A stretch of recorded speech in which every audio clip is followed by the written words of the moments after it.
მოგესალმებით, ამ ვიდეოში გასწავლით თუ როგორ შეიძლება წავშალოთ Facebook-ზე და Instagram-ზე ფოტოები და ვიდეოები ერთდროულად.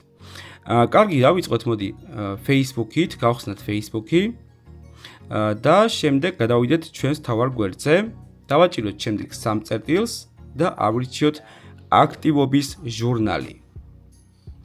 ამის შემდეგ აქ არის თქვენი Facebook აქტივობები, ჩამოშალეთ თქვენი Facebook აქტივობები, შემდეგ აირჩიეთ პოსტები, აი აქ არის პოსტები და შემდეგ აირჩიეთ თქვენი პოსტები, ფოტოები და ვიდეოები. აირჩიოთ ესე. შემდეგ შეგვიძლია ეს ცალ-ცალკე მოვნიშნოთ. მაგალითად მე შემიძლია ცალ-ცალკე მოვნიშნო ეს ფოტოები, მაგალითად ან ვიდეოები და ისე წავშალო, ან თუ ყველას ერთად მოვნიშნო მინდა ვაჭერ ყველას რა. და მოინიშნება უკვე ყველა პოსტი. აი ნახეთ. შემდეგ დააჭერთ ურნას და უკვე წაშლით ამ ფოტოებს და ვიდეოებს. ნუ შეგიძლიათ შემდეგ ეს ურნიდანაც აღადგინოთ, რასაც წაშლით, მაგრამ ყოველ შემთხვევაში ის არავის აღარ გამოუჩნდება, რასაც წაშლით.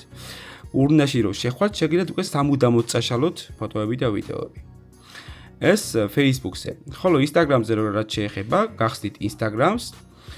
Instagram-ის გახსნის შემდეგ გადადიხართ სამ ზოლს აჭერთ ზემოთ, შემდეგ ირჩევთ Your Activity, აი აქ არის და აქაც ანალოგიურად ხდება ლაიქები, კომენტარები, რეპოსტები და ასე შემდეგ, ჩვენ ვირჩევთ Posts.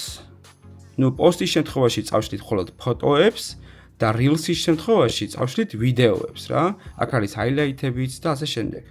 მოდი ავირჩევ ამ შემთხვევაში Posts, მაგრამ თქვენ თუ გინდათ ვიდეოების წაშლა, აირჩევთ Reels. შემდეგ აქ არის select ღილაკი. შეგიძლიათ მონიშნოთ აქაც სასრული ფოტოები, ან უბრალოდ მონიშნოთ ყველა ერთად რა. მაგრამ ცალ-ცალკე მოგიწევთ ესე მონიშნვა, ანუ Facebook-ივით არ არის რომ ყველა ერთად მონიშნოთ. შემდეგ შეგიძლიათ არქივებში გადაიტანოთ, ან წაშალოთ თქვენი ფოტოები. სულაც იყო მეგობრებო, ვიდეო ამით დასრულებულია, გამოიწერეთ არხი და თქვენ აღარ გამოგრჩებათ ახალი და საინტერესო ვიდეო გაკვეთილები და ასევე ბლოგები.